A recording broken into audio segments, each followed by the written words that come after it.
Yo, what up, Internet? Welcome to Bricks and Beer, episode 82. It's a lot of episodes, guys. As always, welcome back to your mom's favorite podcast about Lego and beer. Cheers, everybody. Oh, this beer's good. Tonight's beer, wherever you are, is Beyond the Deep Hoppy Lager, made by Paperback. I like art, obviously, and I think most people do. If you dislike art, weird, but you do you. But the artwork on this can is amazing. Look at this dude. He is an Aquanaut if I've ever fucking seen one. It's really cool if you line up the cans. They look cool. Anyway, it's a local beer ish. It's Glendale. It's Los Angeles. Fucking far away from here, but it's still Los Angeles. So it's pretty great. We take the wins where we can, right? So this is gonna be a long episode. We got some guest stars. Some dudes besides me are gonna talk to you for a little bit. But I am also, of course, going to talk to you about Lego and I guess beer tangentially related. But let's start with you guys remember the before times? Do you remember like January? That was so long ago. It was so long ago. Bricks LA happened in 2020 in January. It was the first and last convention I've gone to this year, and it will be the only convention I go to this year. Because they're just fuck 2020, man. That's it. I used to have this sign in my bathroom that said fuck 2020, but I changed it. So everything's gonna be okay, man. Trying to get some fucking positivity up here. So anyway, it's been a weird year. Before times, me and the Whack Boys, we always would have awesome times, man. We'd build cool fucking shit, like Star Vikings. Dude, what's wrong with my face there? Fucking Moonbase. Moonbase was a goddamn awesome time. Nexo Nights, beyond and beyond, So like that's what we do. That's kind of like the thing. And every year somebody asks us when we do one of these shows, what are you guys doing next year? So we've got a list of things we want to do. We tried one for this year. We tried. Yeah. So we're gonna cover a bunch of mocks. We're gonna start with mine, and we're gonna cover some of the other boys' stuff. Some of this stuff is finished. Some of it never got finished. Some of it is still in process. So it's kind of all over the board, man. We're going beyond the deep in this episode. So yeah. What was 2020's thing gonna be? Well, we've always wanted to do an underwater thing, like forever. It feels like that was one of the first ideas that really like kicked around in the group. And we all love fucking AquaZone, like 1995 in the house. AquaZone's fucking amazing, guys. Like really, really amazing. Like one of the best themes I think Lego's ever put out. It's got some of my favorite small sets. This dude, he's missing the logo because I cut it off to put on a bin when I was 8 or whatever. My favorite goddamn small set of all time. And I love me some Aqua Sharks. Look at these motherfuckers. These guys are badass, dude. So we were all kind of like, yeah, underwater, like AquaZone, but not, kind of, sort of. So it kind of, that's where the germination starts, and we're like, yeah, man, what if we do like a sea base, like an underwater base, right? Like a research facility. It doesn't even have to be fucking violent and conflict ridden. It could just be cool, like full of science. We'd call it Sealab.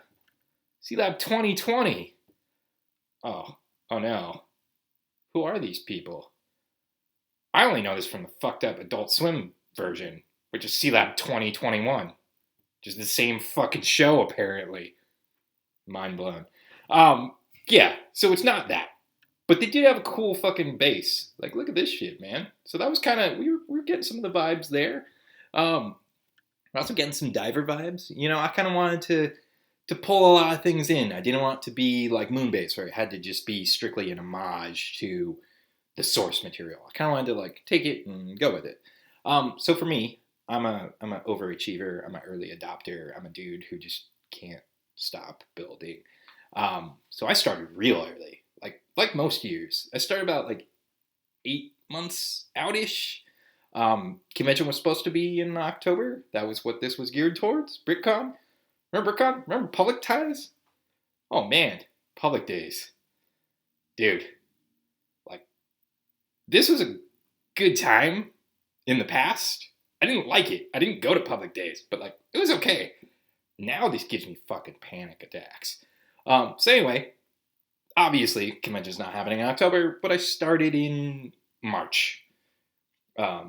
Yeah, and you know, it was probably ambitious at the time for us to even like entertain the idea that, you know, we could come out on the other side and not have to all be stuck in our houses. But it is what it is. So, without any further ado, my end, like most times, starts with a mech. A big chunky boy. Look at this chunky boy. He's so chunky. Oh man. He's an underwater chunky boy. He's got double jointed knees, all kinds of stuff.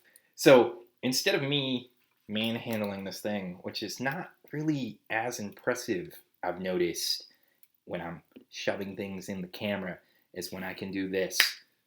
And then you can see a photo of him. And like, it looks pretty good, right? It actually starts with this cockpit. This cockpit right here. See? But it started like this. And it's fine. It's fine. I like it. I like this cockpit. I clearly stole this from this Ninjago set. Whatever that one is. The racer one. It's I think it's out now. I think it's a 2020 set. It might be a 2019 set. I don't know. I don't really keep up with the retail as much. But yeah, you know, he's a big old chunky boy. So let's take a look at him again. And he's got, you know, big old shoulder propulsion things and, you know, some curviness. Let's take a look at the back. And you can see he's got that big old jet backpack thing, and then he's got his rifle slung on the back. It's very Xeon Gundam-ish. At the time, back in March, I was building Gundam quite a bit. So there's another shot of his backpack. It looks fucking pretty dope. It's a little oversized. There is like a bummer with that texture in the rounds for me, but what are you gonna do? And one of my favorite things about him is his little floaty feet. Very, very Zaku-esque. So he can float around, you know, do his thing. And then, of course, because he's a mech, even though he's an exploration mech, he still needs to fulfill a defensive purpose, at least against, you know, like sea monsters and shit, let alone, you know, cunning enemy operatives. So he's got little wrist rockets. They're kind of like, you know, Boombas. They do a thing. And here he is with his rifle unslung off of his butt. I like the rifle quite a bit. I did make like a blast effect, which looks pretty cool. So that angle is not so great. It's kind of one of those things that you kind of need to see in person a little bit more than anything else. But it was fun. And then because I could, I made him dual wield. He's got a couple of pistols. Here's a close-up. Squish your bricks together, kids. That looks like shit. That's a little better shot. And then also, because, you know, he doesn't need to just have weapons. He could have some tools.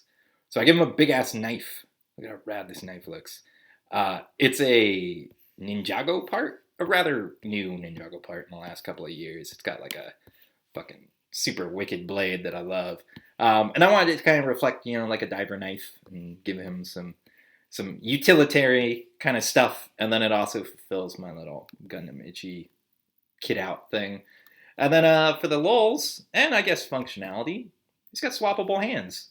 So he's got a little pinch hand. See? It opens. It closes. And then he's also got a big grabby hand. And here's like a slightly better shot. These photos are all kind of trash, but you'll deal. Here's the loadout. So that's this big chunky boy. He's fun. He's been around for a while, man. Like, this build has been sitting on my shelf for literally months and months now. So I'm a little over these guys just because they're so old. It's kind of, I lost the romance. The mystery is gone. But he can do his thing. He's got big fat feet. I love these feet. I love these feet. They're so good. I like my robots with big feet, I guess. He's got waist swivel. He's actually got, bicep swivels. The shoulder articulation is kind of garbage, but it works enough for, like, posability. It doesn't need to be, super complex. I also didn't feel like I needed to, like, over armor the armpits, because he's not necessarily going to war. He's more just there to, move rocks and shit. I don't know. Do Sealab stuff. And he's clearly, Aquanauts. He's got the logo and everything. So yeah, he's fun. He does some stuff. I'm gonna put him on this desk and hope he doesn't fall over in the middle of the episode. We will see. Or we won't see. I've been editing. You guys could know. It could just explode. You'd have no idea what's happening. So let's talk about the Aquanauts themselves. I wanted to kind of like update the Aquanaut. So I made a little dude thing. This is obviously not the official combo of the armor and how this works. He's got a little dio base. There's the front. There's the back. He's fun. He's just a dude. And one of the things that I started doing when I was kind of in the madness of this, like, yeah, we're going to fucking do this, is I was going to do something kind of like what we did for Star Vikings, which is instead of having one big cohesive brick-built landscape, like backdrop, we could just have little pockets, little like, almost like tabletop gaming kind of bases of little things you could just pop down, and then you could populate a table with multiple pieces. So, I obviously built some other vehicles. Built a little sub. He's also got a little dio base. This guy's super fun, man. I love this dude. And just because I'm throwing like fancy photos in there, here's some fancy ones. I know. What's a sub doing on the beach? Doesn't make any sense. I guess I could, guys. I particularly like the back. The back is pretty clean. And this red violates the color scheme of the official Aquanauts, but you know what? It's fine. So is the trans clear. This actually should be brought up. Mara was like, fuck that. I am only going official OG.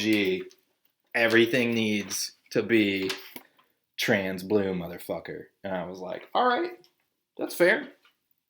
I'm not going to go that way. We'll make it work. Like, it'll work out thematically. This is recognizable enough, I think. And it channels, kind of that diverse theme, again, what I was talking about there. See, that sub? Kind of same deal, right? Sure.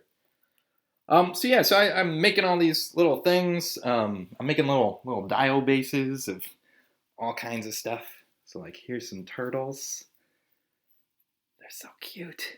They're so cute. These come in the collectible minifigure Diver Girl that just came out. And, like, because 2020, you don't go and you fill up the fucking bags anymore because you don't want to get, the Rona.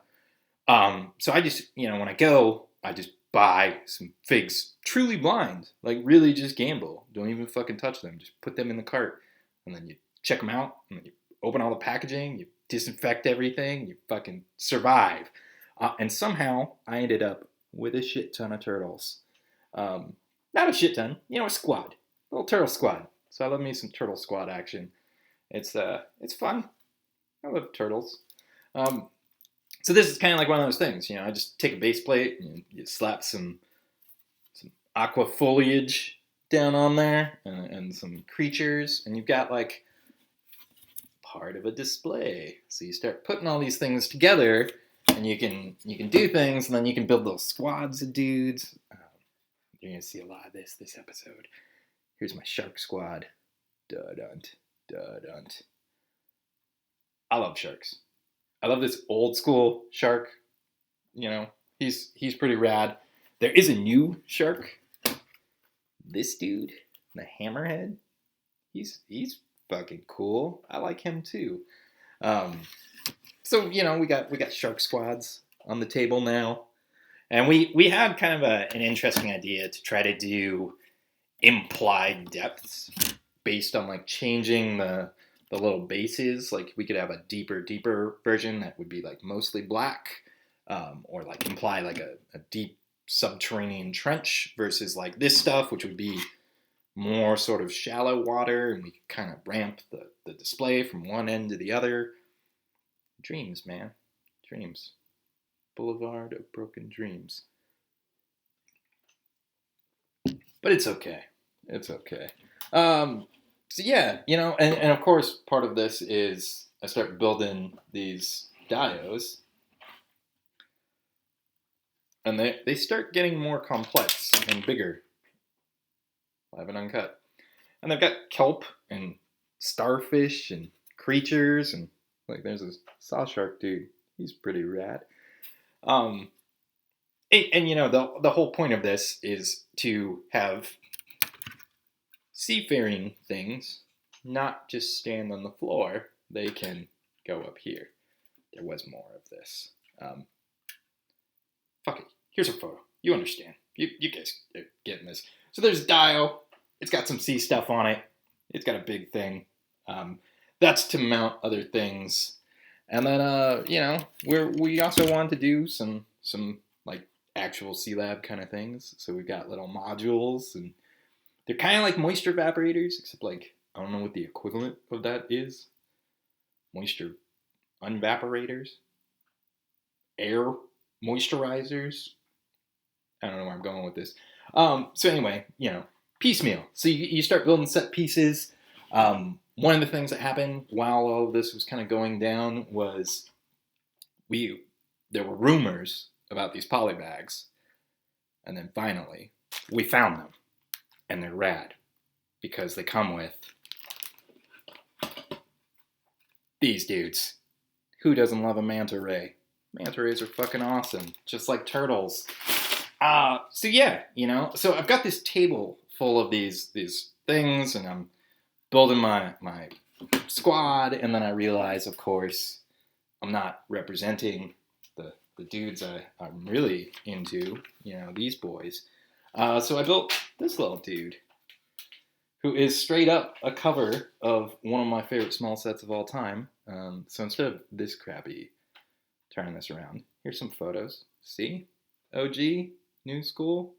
Yeah, fuck yeah. Aquanauts, Aqua Sharks.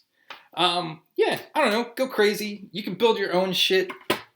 This is for a thing that's never happening. These are literally all going in a bin, like, right after this, because they've been out for months and months and months. And I say that, and I have this other dio base, right? He's pretty sizable. So I've got two pretty sizable ones. This is for the Mech, and this was just a placeholder because I was like, I'm going to build something else, for sure. And now I kind of feel like I'm on the hook to build like an actual Aqua Shark thing. Because I could. So imagine this up here. That might happen. I don't know. Anything is possible. Or not. Or not. So speaking of Boulevard of Broken Dreams, here's Jeff. Clink. What up, Internet? Welcome to my house for your mother's favorite podcast. Tonight's booze is Stolian Cranberry, my old classic favorite. You can stare into this if you're at a bar and there's nobody to talk to. All your friends are off doing something else. Maybe you're a little too drunk, right? You gotta like steady yourself for a bit. Maybe grab that water, right? What you gonna do? Look at the ice. Look at the red. Also, it tastes good. And there's a lime. Well, welcome to Boulevard of Broken Dreams, Chapter Sealab. Also, for my little bit, the September that wasn't, or never came, or, whatever. We did not save Christmas. That's what didn't happen. But anyway, Sealab 2020, or a collab involving underwater stuff, has kind of been on the to-do list for a while, and I've been like thumbs up about it. I think that's a really rich science fiction kind of deal. I love that Aquazone was initially going to be a space theme on a different planet. That's really neat. So for me, this little sad journey, which isn't over, started with this piece, which is not Lego. It's Tonka. This is something that Andrew gave me, and I was determined to use it. I was like, time to make something with this piece. So I brassoed off the Tonka logo, which was somewhere near that big number, probably near the stripes, probably under the stripes, next to the 6. There's one on each side. Oops, glare. And this dude, who came from like a Target exclusive minifig cube, they did that for like 2 years. They had DC characters. Superboy was in one, so hey. Lightning Lad, first Legion character, I think they did. So I got those, both of them. So I was building a little mini sub with that, and I had this plan for a little bachelor pad, and I was going to use one of those trans blue domes, not the super quarter big ones, but the Yo one piece. He was going to have a hammock, a little thing built into the rocks. Sorry, ice noise. And then September was coming, and we started talking about September, and I was like, do I go for this? Do I not? And like, maybe I just make a really big giant submarine. Maybe that'll be my contribution to September. It'll be a 100-stud submarine. And then Zach says he's going to do it. And he also says, no, I'm going to do it. I'm not going to start till September 1st, and I'm going to finish it before September 30th. I like the challenge. I like the deadline. I like the artificiality. I don't care. I guess 100 studs too big. It's a great debate, and Aaron totally did it right. He made a 72 stud ship, which is perfect, right? So I'm like, yo, submarine, it's gonna happen. But I spent the first week of valuable September time cleaning off my 4x8 work table, which is full of crap from moving. I moved in February. And then time became a strange, super cool liquid kind of thing. So anyway, there's like nothing's happened. So so I spent that first week kind of like moving stuff around in the garage, and then eventually I had this big, wide, open workspace. And then I went through all my unsorted, and I got all my yellow, because I was going to make a big yellow submarine and with blue windows. And then I was just like, oh my gosh, I really got to make this ship happen. How am I going to do it? So I started with this loaf, and now I'm going to snap my fingers. I'm going to do magic snaps, and Andrew has to do things, I think. This thing right here. Okay, now this is 80 studs long. Big, stupid. It's got a core of Technic bricks, and every single one of my half studs is in there. If you look real close, it's actually the adjacent sides are off of each other by a half stud, which is pretty dumb, but I was just like, nope, finished, I'll make it work. Then, bam, I had this little configuration for the front. This is what I had in mind already, I think, maybe even before September. Maybe this was, I forget, it's all a big blur now of the things you think of. But it was blue Slave 1, cockpit on the top and the bottom, and then these wacky jackstone things that I have on the sides. Andrew gave me those weird slopey pieces. He gave me a bunch of them, so I stacked them up and made that happen. And I was like, all right, cool. We got a pretty interesting looking sub. You can't really see, but actually that panel in the very front is also trans blue. The thing between the two yellow brackets, the two 1x4 brackets right there. But you take a look at that, you realize, I've got quite a ways to go. Now, the loaf, the big gray slab, that was only 80. but I think I pushed out 12 studs in front of it. You know, I didn't want to have to deal with that big square, right? Underneath my entire ship, you know, like structure in the front, like trying to give it personality, but there's that huge thing in the front. So I didn't make 100 stud loaf. I made an 80 stud loaf. Not totally down with this method, honestly. Anyway, so I worked the bottom first. If you look at those pieces where my hand is clutching, here, hang on. Back to me. It's these. See these things? This is what they're in now. I put some blue, whatever. This is a work in progress. Oh, this is really bad, the glare. Black pieces, am I right? Okay, it's like a hovercraft piece. It's a Technic piece. Jesus. There it is. I don't have tons of the rubber things that go on them, but I have this many of these, and I was trying to do landing gear, and it turned in instead to this thing that you see on the front. Kind of looks like a gun stock, whatever. The point is, I needed to fill space. You know, this is kind of like mid-month. Oh no, I'm looking at this picture. This was taken September 19th. So yeah. So then I made those big tanks, ballast tanks that are hanging out behind. At this point, I'd completely abandoned any notion of having an interior, or, you know, there was just going to be a couple of minifigs parked in the driver's seats, and that's it. Then I made this little assembly around the ballast tanks, which just took a couple days, but I think, you know, it came out pretty good. It was goofy. There was a lot of half stud nonsense to deal with because of ways I had mounted things and whatnot. I tried this configuration for a while where I put those other weird jackstone things on the flip side there, but it was not helping. I couldn't figure out where to flow next, so I took them off. And you can see there, that was where that's like the dual cockpits were going to be there. Boom, boom, just like that. I wanted this thing to have some height. But they were sort of spaced out.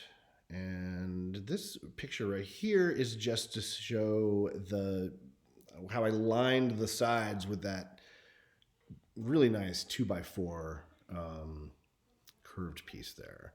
So that was to sort of mount the next chunk of the effort. And, oh, hey, look, there's Andrew's ship. That got finished. Andrew's got experience. Yeah, anyway. I brick-linked a bunch of that decorated dish that you see, and I put those big sort of lift jets all along the side. Covered a whole bunch of studs, right? And, oh, that's a nice angle. Can't even really tell there's anything missing. But then this is about right here as far as I got. Yeah. Boom. I think that's exactly where I stalled out. And you know what happened? Oh, hang on. Oh, I can't snap with that hand. There it is. It felt like work. You know, I mean, I do this for a living. I build models for a living, and I have to be quick. And the reason I do Lego the way I do Lego is because I can take as much time as I want, dithering over every little detail. So this suddenly, it just felt like I was filling space, you know, and I didn't really like the thing I was making that much. I think a 60, 70 stud version of this thing with like the same nose and a fleshed out interior and some cool action features will be really nice. And I'm still kind of thinking about that. I'm kind of burned out on yellow though right now. So going to take a little break from the yellow. Yeah. However, did not abandon Sealab. No, I did not. Because one of the very next things I made is this underwater science mech. I had this. That's the seed part for this turkey. And he's got a drill over here, and he's got a handful of science, like a little specimen jar with a bug in it, and a drill, and a chainsaw, and ultraviolet light, and regular light, a little camera on top, right? And this is one of my favorite bits, is that I had all this vertical space for this turkey. Ooh. That went. There's a piece about to fall off, you guys. I don't know if you can see it. So I had enough vertical space to make the treadmill, you know, Pacific Rim style. And I've always kind of not really liked that decorated tile, but as a boot tip, it's awesome. So cool. Anyway, so Sealab lives on. I'm going to make something big and yellow with trans blue windows later. I can't believe the mech did not fall over. And we'll talk about that. But yeah, this didn't happen. This submarine, it just, I lost the love. What can I say? Cheers, folks. Clink. Thanks, Jeff. Yeah, lost the love. Couldn't keep it going. I understand. 2020 has been a series of ups and definitely a series of downs. But you know, it's all right. I'm still here. Hopefully you're still here. This has been a long episode, but we're not done yet.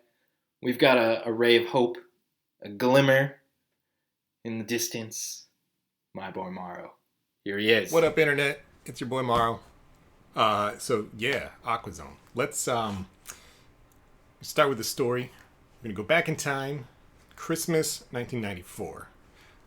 So my best friend that year managed to score Enchanted Island as his big Christmas set, which was fucking rad at the time. Islanders were hot shit, and of course, you know, I immediately went over to his house as soon as possible, check it out in person. You know, we're playing with the set. I think there was like the trap bridge that like flipped over. You know, messed with the set for a couple hours, and then, you know, as run out of things to do, looking around, I'm looking through the box for that the set came in, right? And I pull out the mini catalog, and because it's Christmas, it's not the 1994 mini catalog, it's the 1995 mini catalog, and dead center on the front cover is this shit. And this, for an 11-year-old in 1994, fucking mind-blowing.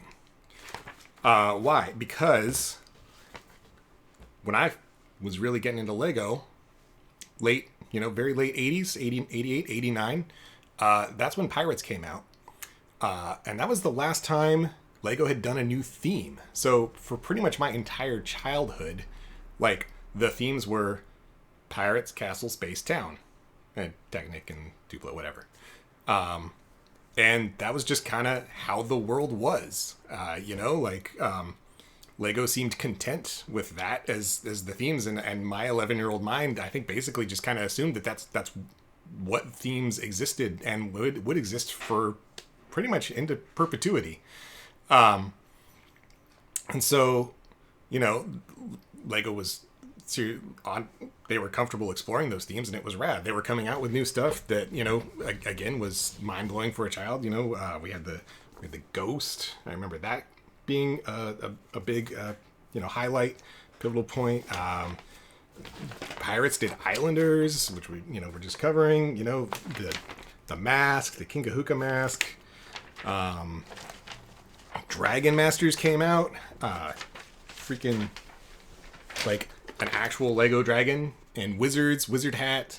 You know, that was all well and good, but like the idea of a new theme was kind of incomprehensible. You know, just you know, as kids we talked about it, like what would be, you know, like maybe Cowboys and Indians, you know, kind of an obvious one. You know, not a whole lot to explore there. Star Trek, Star Wars, you know, Lego doesn't do licensed IP. You know, they're kind of cool like that. Kind of respect that as a company. They like originality. Yeah, we see how that turned out.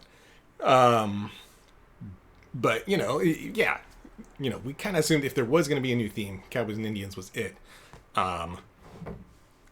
Space underwater was just came out of left field. Just blew our minds. Like, what is this shit? And they, like, Lego went all in on this.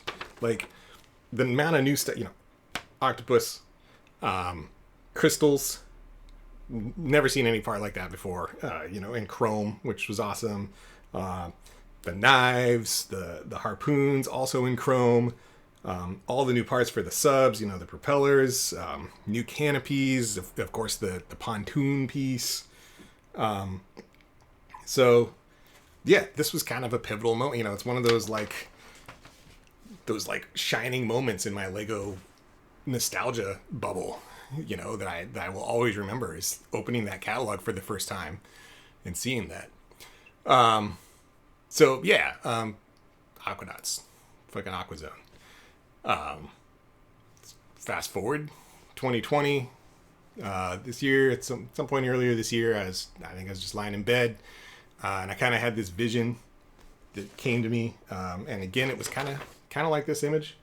I was thinking, the divers in the foreground, but I kind of had this idea of this image of this big mega sub, like cresting the hill behind them, with these big headlights, spotlights, shining down on them or something. And I was like, I want to do an Aquanauts build. Yeah. So yeah, that kind of evolved a little bit, and I was like, all right, yeah, you know what, I'm gonna do this. I've never built a ship, and I don't know if this is gonna be 100 studs. Not that I really care about any metrics or anything. But I started, throwing around ideas. I did some sketches. See if you can see that. Some ideas, kind of had this idea for, a big command cockpit, and then kind of these detachable subs on the sides. I drew it out, and I'm like, I kind of feel like I've seen this somewhere before, and I realized that I was kind of emulating the Guardian ship from Master of Orion for the gamer crowd. It's like, that's not cool, that's not very original. But then I thought about it, I'm like, that ship is basically a lobster. It's clearly based on a lobster. And that's kind of totally in theme. And when you think about it, I think even Crystal Explorer is also based on a lobster. It's subtle, but you can kind of see they're you've got two claws up front, you got the fan tail, you got antennae. So yeah, I kind of started rolling with the lobster idea. Started adding ideas, for rooms and stuff, different things like that. So yeah, that's kind of where I started going with it. And, it's been a while. It's a work in progress. But yeah, where to go from there? Neo Aquanauts, right? What makes a Neo Aquanaut build? Clearly color scheme. That's a big factor. You want yellow, clearly the prime principal color is yellow. Black is the secondary. I want to say a 60-40 balance, maybe a little more on the yellow side. But I've seen other Aquanaut builds where they went full hard on the yellow and barely any black, and that doesn't look right. That doesn't look Aquanaut to me. So yellow, black, trans blue windscreens, but only the windscreens are trans blue, because any other trans bits are the transfluorescent orange. So they're that's the Aquanaut tech color, right? All the antennas and stuff. You gotta have that. You gotta have the figs. So here's my intrepid crew. Kind of moving away from yellow for figs and getting into fleshies, and that's probably a topic for a different video. But it's 2020. Black Lives Matter. There's reasons. So you need the figs. A compass, I think, is kind of key. Again, something they went full hard on is a working compass. First sets that had those. I'm pretty sure the pirate one didn't come out until the next year. So yeah, and then like I said, kind of going with the giant lobster thing. So I started messing around with little bits here and there. I am not a fast builder. I build over a long period of time. I usually have lots of whips in progress. I probably have 5 or 6 different whips going at any time. So something big like this definitely takes me a while. But I wanted to make it, I decided earlier it should be modular. Kind of the like classic space sets of the past, big ice planet ship. You could reconfigure it into smaller ships.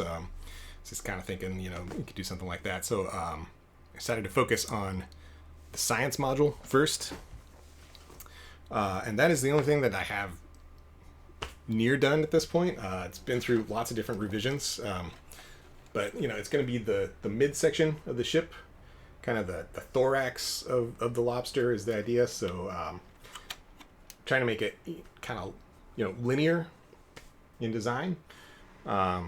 Got some detail on the sides, pipes.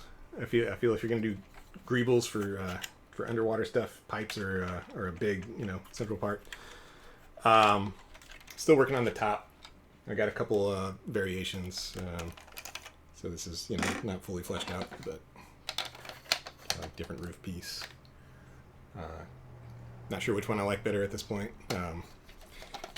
Is you can kind of see one thing I like about building something that's symmetrical is I like to build and refine as I go, so that I can build up one side, get some ideas, then refine it when I build up the next side, and then go back and rebuild the previous side to match the whatever I like from the second iteration. You can see there's an interior here. Like I said, this is the science module. For a Neo theme build, I feel like you can incorporate some other colors besides the original colors. I like to borrow from the minifigs, because the minifigs always had a different color scheme than the sets themselves. So I feel like white is still a legal Aquanaut color. Chrome silver, definitely a legal Aquanaut color. It's the science lab, so I figured some white elements make sense in there. You can kind of see we got science action, microscope, tiny octopus in a tank, merman in a tank, and of course, I like to put play features and everything. I'm kind of the Technic guy, so we've got working doors, sliding doors, which cool, it just broke, just in time for the video. Anyways, yeah, that's something that I spent a lot of time iterating on. That's probably the third or fourth iteration, is trying to get those as smooth as they are. Was not as easy as it sounds. So yeah, that's the most work that I've done on it is this. I've got a lot of little prototypes lying around for different parts of it. As I was kind of nearing the finish on this. So let's see, here, windscreen for the cockpit, helm, bridge, whatever. This is just throwing parts together, kind of getting some shaping ideas together for the next section beyond the science section, which is like a moon pool, cargo area maybe. And then this is actually the first thing I built was this upsized propeller. Was just going through all my trans orange pieces and these axe blades are kind of perfect. Put 3 of them and you got an upsized version. So this is a start on the tail section. Sorry, I keep looking over there because that's where my screen is. I reconfigured my Lego room. So yeah, and of course, like I said, play features. So this is all articulated and ready to go. So yeah, that's where I'm at with that. Who knows when I will finish it, if ever. And I'm feeling good about it right now. I figure if nothing else, the science module can kind of sits on its own, so it could be an underwater base if it needs to be. I'll just throw something in front of those doors. So yeah, back to you, Andrew. So that was a lot, right? It's cool though, man. Fucking Mara's ship is fucking crushing it. I also kind of feel bad because I asked Mara to record this a long time ago, and there's been slight updates to the science lab. So here's the most recent of the science lab. I fucking love the insect greebling stripe thing that's going on here. It's fucking amazing. So anyway, yeah, fucking that's Beyond the Deep. That's Sealab 2020, not 2021. Maybe it'll be Sealab 2021. Why is that dude from Chips in this show? I don't understand. Whatever. Fuck it. Fuck 2020. On to the next thing. We got more episodes coming.